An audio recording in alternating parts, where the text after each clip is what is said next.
And KVGC News Times now 7 minutes after the hour of 8 o'clock. Time for a look at the news for a Tuesday, the 18th day of July for 2017. The latest from CAL FIRE as of 7:30 this morning, the Morea Fire burning off of Sus Maria Road and Music Gulch Road in the McCallamy Hill area is 55 acres at 50% containment. Fire didn't grow overnight. Crews were on scene throughout the evening. Will be there throughout the day today. There were evacuations at one point in the early afternoon yesterday. Those were lifted by late afternoon. Again, 55 acres, 50% containment. Crews will remain on scene. We will see drift smoke from this fire throughout the day in Amador County and through portions of Calaveras County. And for the remainder of the week, drift smoke will also be visible from that large fire, the Ditweiler Fire, I believe is how you pronounce it, that's burning in Mariposa County. That is 5% contained at 15,000 acres right now. So drift smoke will be a factor. Elsewhere in the news, the Amador Water Agency worked through the early evening to repair a water main break in Sutter Creek.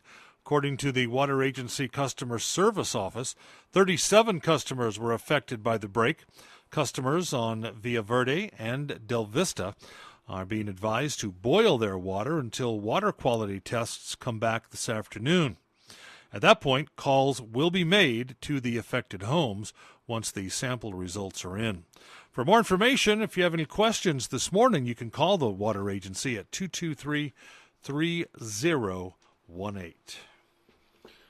Well, the Sutter Creek City Council reviewed a walking and biking plan and discussed a permanent governing structure to oversee the Night Foundry site at Monday night's meeting. The draft pedestrian and biking plan is produced by the Amador County Transportation Commission, and both detail the existing biking and walking situation and lay out numerous potential projects throughout the city. Much of the council discussion focused on these projects, which mostly propose extending the city's sidewalk network to allow better pedestrian access for residential areas to commercial areas. Now, the council also reviewed a proposal for long-term management of the historic Knights Foundry, which the city completed purchase of earlier this year. Now, similar to how the city's promotion committee currently works, the city council would appoint a committee to oversee the historic site, make long-term plans for its restoration and presentation to the public, and oversee the day-to-day operations at the foundry. The council expected to officially adopt the plan at a later meeting.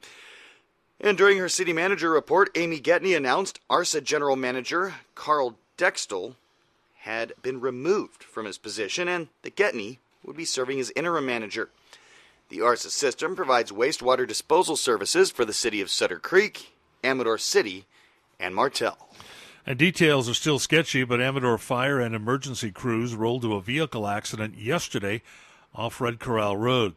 First responders discovered the vehicle had gone off the roadway and down the embankment about 75 feet. A rope rescue system was required to bring the driver, the only occupant in the vehicle, up to the roadway. He was then treated at the scene and then transported to a Valley Trauma Center. No further details have been released on the incident. And CHP reports a Valley Springs woman arrested for DUI after quite a wild ride. According to reports, Lori Jones, traveling east on Highway 26 at a high rate of speed. Due to her reported level of intoxication, she misjudged a curve near Hogan Dam Road. CHP reports she went off the road through a wire fence into a field. The car fishtailed out of control, smashed into a second fence, and ended up crossing the highway again, almost hitting another vehicle head-on. The vehicle finally stopped when it smashed into a roadside ditch and became stuck.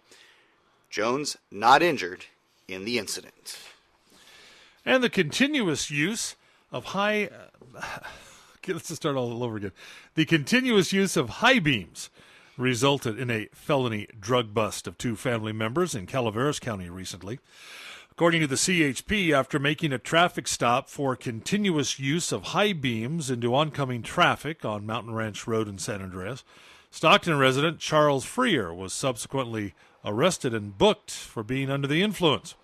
A search of Freer before placing him into a patrol car revealed that he was also carrying methamphetamine that was bagged for sales.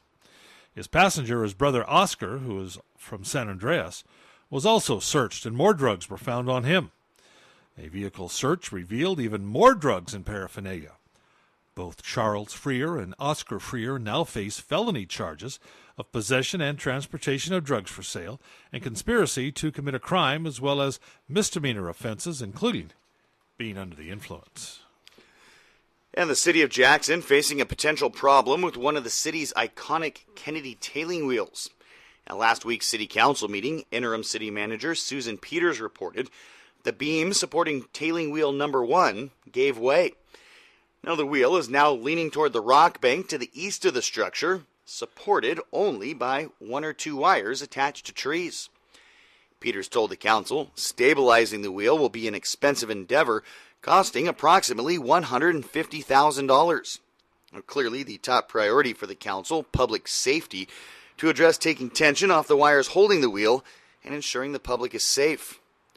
Now, a few years back, when wheel number 4 was restored and housed in its current setting, the price tag to the city was hundreds of thousands of dollars. The decision made to table the item and gather more info on what it would entail to make the area safe, to possibly lay the wheel down for future restoration, or possible avenues that have yet to be fully explored.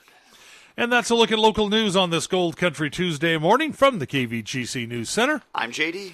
And I'm Jim Geedy reporting.